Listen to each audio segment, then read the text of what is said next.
இந்த இனவாதம் என்பது இனியும் இடம்பெறுவதற்கு இடமளிக்க கூடாது எனும். அதாவது இவ்வளவு காலமும் இந்த மாகாணங்கள் மற்றும் தேசிய மத மற்றும் அரசியல் போன்ற எல்லா அரசியல் கட்சிகள் இந்த இனவாதத்தை மையமாக வைத்து கூட இருந்திருந்தன.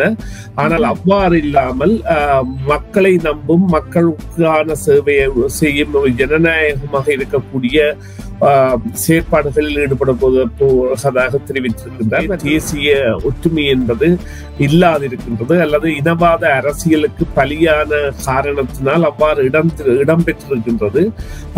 எனவே அதனால் ஏற்பட்ட பாதிப்புகள் பல.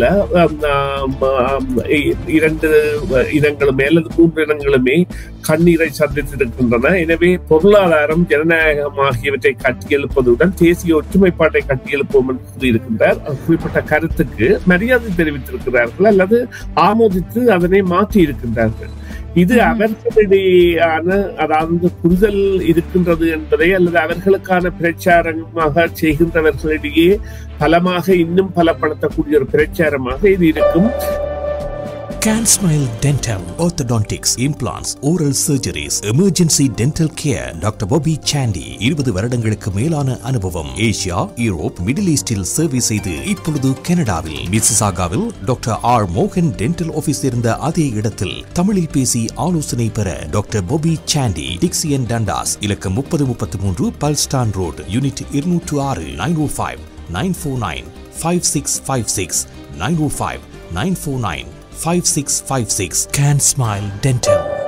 வணக்கம் நேயர்களே, மீண்டும் மற்றொரு செய்தியின் பின்னணி நிகழ்ச்சியில் உங்கள் அனைவரையும் சந்திப்பதில் மிக்க மகிழ்ச்சி அடைகின்றோம். இன்றைய தினம் பேச போகின்றோம் என்னவென்றால் 10வது பாராளுமன்றத்தில் ஜனாதிபதி பாராளுமன்ற அமர்வில் ஜனாதிபதி உரையாற்றியிருக்கிறார். அதை பற்றி பேச போகின்றோம். அவைகள் பற்றிய தகவல்களை பெற்றுக் கொள்வதற்காக சுரேஷ் சர்மாவை இணைத்துக் கொள்ள போகின்றோம். வணக்கம் சுரேஷ் சர்மா. வணக்கம் சுதர்ஷினி. வணக்கம் நேயர்களே. ஆமா, மீண்டும் வரவேற்கின்றோம் உங்களை நிகழ்ச்சிகளுக்கு. 10வது பாராளுமன்றத்தின் முதலாவது கூட்டத்தொடரை ஆரம்பித்து வைக்கும் முகமாக ஜனாதிபதி உரையாற்றியிருக்கின்றார். இவருடைய உரை பற்றி குறிப்பிட முடியுமா? ஆமாம், இந்த உரை என்பது அவர்களால் தயாரிக்கப்பட்ட ஒரு உரையாகவும் அதை அவர் அங்கே வாசிப்பதாக இருந்தாலும் கூட இருந்த பொழுதிலும் அவர்கள் குறிப்பிட்ட விடயங்கள் என்பன பலவும் இதுவரை காலமும் தேர்தல் மேடைகளில் குறிப்பிட்ட விடயங்களைத்தான் கூறியிருக்கிறார்கள். முக்கியமாக இந்த தேர்தலில் வெற்றி பெற்றதற்காக வடக்கு, கிழக்கு மற்றும் மலையக மக்களும் இணைந்துதான் இந்த முறை வாக்களித்திருக்கின்றார்கள். எனவே அனைத்து மக்களும் இந்த தேர்தல் வெற்றிக்கு தங்களுடைய வெற்றிக்கு பங்களிப்பு செய்திருக்கின்றார்கள் என்பதை முதற்கட்டமாக தெரிவித்ததோடு இந்த இனவாதம் என்பது இனியும் இடம்பெறுவதற்கு இடமளிக்க கூடாது எனும். அதாவது இவ்வளவு காலமும் இந்த மாகாணங்கள் மற்றும் தேசிய மத மற்றும் அரசியல் போன்ற எல்லா அரசியல் கட்சிகள் இந்த இனவாதத்தை மையமாக வைத்து கூட இருந்திருந்தன. ஆனால் அவ்வாறு இல்லாமல் மக்களை நம்பும் மக்களுக்கான சேவையை செய்யும் ஜனநாயகமாக இருக்கக்கூடிய செயற்பாடுகளில் ஈடுபடுவதாக தெரிவித்திருக்கின்றார். மற்றது இந்த பல்கட்சி முறைகளை பலப்படுத்துதல், 1-2 கட்சிகள் தான் ஆதிக்கத்தில் இருப்பன என்பதை விடுத்து பல்கட்சி முறையை பலப்படுத்துவதற்கான ஒரு முஸ்தீபை கூட எடுக்க போவதான ஒரு தெரிவிப்பு என்பது அந்த ஜனநாயக நீரோட்டத்திற்கு ஒரு ஆதரவான கருத்தாகத்தான் எடுக்க வேண்டும். அதை விட இந்த தேசிய ஒற்றுமைப்பாட்டை கட்டியெழுப்பும் நடவடிக்கை குறித்த ஒரு கருத்தையும் கூறியிருக்கின்றார். அதாவது நீண்ட நெடுங்காலமாகவே தேசிய ஒற்றுமை என்பது இல்லாதிருக்கின்றது அல்லது இனவாத அரசியலுக்கு பலியான காரணத்தினால் அவ்வாறு இடம்பெற்றிருக்கின்றது. எனவே அதனால் ஏற்பட்ட பாதிப்புகள் பல. இரண்டு இனங்களுமே அல்லது மூன்று இனங்களுமே கண்ணீரை சந்தித்திருக்கின்றன. எனவே பொருளாதாரம், ஜனநாயகம் ஆகியவற்றை கட்டியெழுப்பதுடன் தேசிய ஒற்றுமைப்பாட்டை கட்டியெழுப்போம் என்று கூறியிருக்கின்றார். ஆனால் இது எல்லாம் இந்த அரசியல் தீர்வுகள் குறித்த விடயங்கள் எதனையும் குறிப்பிடாதவையாக இருக்கின்றன. எனவே இது குறித்த ஒரு விளக்கப்பாட்டை அல்லது தெளிவுப்பாட்டை அவர்கள் மேற்கொள்ள வேண்டிய தேவையை ஏற்படுத்தும் காலம் என்பதில் எந்தவித சந்தேகமும் இல்லை. அத்துடன் இந்த பாராளுமன்ற கௌரவத்தை மீள எழுப்புவோம் என்று, பாராளுமன்றம் என்பது ஒரு சச்சரவுகளுக்கும் சண்டைகளுக்கும் உள்ளாகின்ற இடமாகவும் மிளகாய் தூள் எறிகின்ற இடமாகவும் அல்லது அவர்கள் கைகலப்புகளில் ஈடுபடுகின்ற இடமாகவும் இருக்கின்றது என்று எல்லாம் அனுர திஸ்ஸர குமார் நாயக்கா தேர்தல் பரப்புரையின் பொழுது கூறி அதனை நாங்கள் சீர் செய்ய வேண்டும் என்று கூறியிருந்தார். அதனை தனது ஆரம்ப உரையிலும் கூறியிருக்கின்றார். அத்தோடு அந்த அரசு சேவைகள் திருப்தியான வகையில் உருவாக்கப்படும் என்கின்ற விடயம் மற்றும் அந்த ஜனநாயகத்தை மையப்படுத்தித்தான் பல விடயங்களை கூறியிருக்கின்றார். ஜனநாயக அரசு என்பது என்று ஜனநாயகம் என்பது இவர்கள் ஒரு இடதுசாரி சார்ந்தவர்களாக இருந்தாலும் ஜனநாயகம் என்பதன் முக்கியத்துவத்தை உணர்ந்தவர்களாகவும் மற்றும் அந்த பாதிக்கப்பட்டவர்களுக்கு மற்றது குற்றவாளிகளுக்கு தண்டனை வழங்குதல் போன்றவை எல்லாம் சில தகவல்களாக கொடுக்கப்பட்டாலும் அவை குற்றச் செயல்கள் சம்பந்தப்பட்டன. எனவே இந்த இனப்பிரச்சனை சம்பந்தப்பட்ட விவகாரங்கள் என்பது ஒரு கருதுகோளாகவோ அல்லது எடுகோளாகவோ எடுக்காமல் பொருளாதார ஸ்திரம் என்பது நிச்சயமாக அங்கே ஒரு மைய பொருளாக அவரால் அந்த தனது உரையில் கருதப்பட்டு அல்லது அடக்கப்பட்டு அந்த உள்ளுரையில் அடக்கப்பட்டு அங்கே அவருடைய வாசிப்பில் இருந்தது. அதன் பொழுது சர்வதேச நாணய நிதியத்தின் பங்களிப்பு, அவர்களுடனான பேச்சுவார்த்தை போன்றவற்றை எல்லாம் தெளிவாக குறிப்பிட்டதோடு இந்த புதிய பொருளாதார மூலோபாயங்கள் 3 என்கின்ற வகையில் ஒரு திட்டத்தை கூட அவர் தனது பேச்சில் குறிப்பிட்டிருந்தார். எனவே இது ஆரம்ப முயற்சி, கன்னி முயற்சி என்பதை விட அவர்களுடைய ஒரு தெளிந்த பார்வையை கொண்டதான ஒரு திட்டமாக இருக்கின்றது. ஆனால் அது 3 இன மக்களும் அவர்கள் அனைவரும் சேர்ந்து செய்கின்ற ஒரு செயற்பாடாகவும் வடக்கு கிழக்கு மலையகம் போன்றவை இந்த தங்களுடைய வெற்றிக்கான பங்காளிகளாக இருப்பதால் அவர்களை இணைத்து செய்வதாகவும் கூறியிருக்கின்றார்கள். அத்தோடு இந்த பிரதி அமைச்சர்களில் கூட 2 தமிழர்கள் நியமிக்கப்பட்டிருக்கிறார்கள். அதில் முக்கியமாக இந்த திருகோணமலை மாவட்டத்தில் வந்த அருண் அவர் கூட வந்திருக்கிறார். சோ அது ஒரு நல்ல விடயமாக பார்க்கலாம். இப்பொழுது இந்த பாராளுமன்ற கூட்டத்தின் போது 26ஆம் 27ஆம் திகதிகளில் அடுத்த ஆளும் தரப்பினால் அடுத்த கூட்டம் முன்மொழியப்பட்டிருந்தது.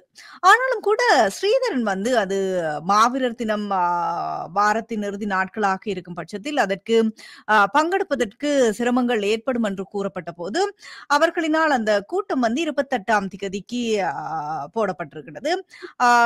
அவர் அந்த ஸ்ரீதரன் கூறும் பொழுது எந்த மறுதல்களையும் அவர்கள் தெரிவிக்கவில்லை. இது ஒரு அடையாளமாக பார்க்கலாமா? தமிழர்களுக்கு ஒரு நல்ல காலம் வரும் அப்படி சொல்லி ஒரு அடையாளமாக பார்க்கலாமா? தமிழர்களுக்கான நல்ல காலம் என்பதை விட சிங்கள தலைமைகளுக்கான வெற்றியாக அல்லது அவர்களுடைய புரிந்துணர்வுக்கான வெற்றியாக அல்லது அவர்களுடைய ஆமோதிப்புக்கான வெற்றியாகத்தான் நாங்கள் இதனை பார்க்க வேண்டும். இது பாராளுமன்ற குழு கூட்டங்கள் சம்பந்தமானது. பாராளுமன்ற கூட்டத்தொடர் அந்த காலத்தில் நடைபெறாத இடத்தும் பாராளுமன்றத்தில் அமைக்கப்பட போகின்ற குழுக்கள் ஒவ்வொரு விடயங்களுக்கு அதை சம்பந்தமான இந்த கூட்டம் தான் அந்த இடங்களில் இந்த நாட்களில் நடைபெற இருந்த பொழுதும் அது குறித்து அவர் ஸ்ரீதரன் அவர்கள் குறிப்பிட்ட கருத்துக்கு மரியாதை தெரிவித்திருக்கிறார்கள் அல்லது ஆமோதித்து அதனை மாற்றி இருக்கின்றார்கள். இது அவர்களிடையான அதாவது புரிதல் இருக்கின்றது என்பதை அல்லது அவர்களுக்கான பிரச்சாரமாக செய்கின்றவர்களிடையே பலமாக இன்னும் பலப்படுத்தக்கூடிய ஒரு பிரச்சாரமாக இது இருக்கும். அவர்கள் தமிழர்களுடன் ஒத்துப்போவார்கள் என்பதற்கான பிரச்சாரங்களை செய்வதற்கு அதனைத்தான் கூற முடியும். இப்பொழுது இந்திய தூதுவர் தமிழ் அரசு கட்சி உறுப்பினர்களை சந்தித்திருக்கின்றார். அவர் கூறியிருக்கின்றார், சந்திக்கும் பொழுது ஒற்றுமையின்மை காரணமாகத்தான் தமிழர்கள் இந்த தேர்தலில் வெற்றி பெறவில்லை அப்படி சொல்லி இருக்கின்றார். அவர் மற்றவர்களை சந்திக்காததற்கான அவருடைய இந்த சந்திப்புக்கான நோக்கம் என்னவாக இருக்கு? நிச்சயமாக நீங்கள் குறிப்பிட்டது போல அவர் அந்த வடக்கில் வெல்லாததற்கான காரணம் அல்லது வடக்கில் அதிக ஆசனங்களை எடுக்காததற்கான காரணம் உங்களுடைய ஒற்றுமையின்மையே என்பதை கூறியிருக்கின்றார். அதை விட 8 தமிழரசு பாராளுமன்ற கட்சி உறுப்பினர்களையும் சந்தித்திருக்கின்றார். அடைக்கலநாதனையோ அல்லது கஜேந்திரகுமாரையோ சந்திக்கவில்லை. அந்த ஒற்றுமையின்மை என்பது பிளவுகளின் மூலம் வருகின்றது என்பதை இவர்கள் குறிப்பிட்ட ஒரு தன்மையாகவும் தமிழர்களின் தரப்பின் ஆதரவு என்பது தங்களுக்கு தேவையானது ஒன்று என்பதில் எந்தவித ஒரு சந்தேக கருத்தில்லாதவர்களாகவும் இந்தியா இருக்கின்றது என்றால் தமிழர்களுடைய பிரச்சனை தான் இந்தியாவினுடைய மூலோபாய நகர்வுகளுக்கும் அடி கொடுப்பதாக இருக்கும். அதாவது அவர்கள் ஒரு தீர்வுக்கான திட்டத்தை முன்வரைவதோ அல்லது தீர்வு விவகாரங்களில் சம்பந்தப்படுவதோ தவிர்க்க முடியாதது. அந்த வகையில் நிச்சயமாக இவ்வாறான ஒரு பாரிய புரட்சியான மாற்றம் என்று பல நாடுகளாலும் வர்ணிக்கப்படுகின்ற பொழுதும் இந்திய தூதுவர் காட்டியிருக்கின்ற விவகாரம் என்பது சற்றே வித்தியாசமானது. அது அவர்கள் வடக்கு கிழக்கு தனித்த குணாதிசயம் கொண்ட இன மற்றும் மொழி ஆளுமையை கொண்ட அவர்களுக்கான சுய அடையாளங்களை கொண்டவர்களாக இருக்கின்றபடியால் அவர்களுடைய பிரச்சனைகள் அல்லது அவர்களுடைய உரிமைகள் என்பன இரண்டாம் தர பிரஜைகள் போல் அல்லாது சகல வசதிகளுடன் இருப்பதற்கான ஒரு முழு முயற்சியில் ஈடுபடுவதற்கான வழிவகைகளை இது ஏற்படுத்தும். இப்பொழுது அவர்கள் இந்த அரசியல் அமைப்பு உருவாக்கத்தில் ஈடுபட்டவர்கள் குறிப்பாக அனுர குமார் நாயக்கா மற்றும் தமிழரசு கட்சியில் சுமந்திரன் போன்றவர்கள் மற்றும் இன்னொரு சிங்கள பேராசிரியர் அவர்கள் மீண்டும் அந்த பணிகளை தொடர்ந்து செய்வதற்கு அனுர அழைப்பு விடுத்த தொலைபேசி மூலம் இது பற்றி அவர்களுடன் கதைத்திருக்கின்றார். பாராளுமன்ற உறுப்பினர்களாக இல்லாவிட்டாலும் நீங்கள் இவ்வாறான விடயங்களை தொடர்ந்து செய்யலாம் என்று.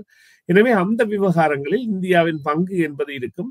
நாங்கள் சில வேளைகளில் இதனை இந்த பாதகமான விடயமாக பார்க்கக்கூடாது என்றால் சுமூகமாக செல்கின்ற ஒரு நீரோட்டத்தில் மேலும் பல விடயங்களை செய்வதற்கு இந்தியா இவ்வாறான ஆதரவு அழுத்தங்கள் மூலம் அதனை செய்ய முயற்சிக்கலாம். ஆனால் அதற்குரிய சாத்தியக்கூறு என்பது எவ்வாறு இருக்கும் என்று தெரியாத இடத்தும் அதற்குரிய பலம் என்பது அனுராவிற்கு இருக்கின்றது. 3/2 பங்கு பலம் என்பது அது ஒரு சாதகமான நிலைமையாகத்தான் நாங்கள் பார்க்க முடியும். நன்றி சுரேஷ் சர்மா. அந்த கேள்வி இன்றைய நிகழ்ச்சி நிறைவு கேள்வியாக அமைந்தது. மீண்டும் ஒரு பொழுதில் சந்திக்கலாம். நன்றி, வணக்கம். நன்றி சுதர்சினி. நன்றி நேயர்களே. மீண்டும் ஒரு பொழுதில் சந்திப்போம். டிவிஐ யூடியூப் சேனலில் இணைந்திருக்கும் நேயர்கள் அனைவருக்கும் எமது நன்றி. எமது காணொளி தொகுப்புகளை தொடர்ந்து நீங்கள் பார்வையிடுவதற்கு கீழிருக்கின்ற பெல் பட்டனை அழுத்துவதனூடாக நோட்டிபிகேஷனில் பல காணொளி தொகுப்புகள் உடனுக்குடன் உங்களை வந்து சேரும். அருகில் இருக்கின்ற முக்கிய காணொளி தொகுப்புகளையும் பார்வையிட தவறாதீர்கள்.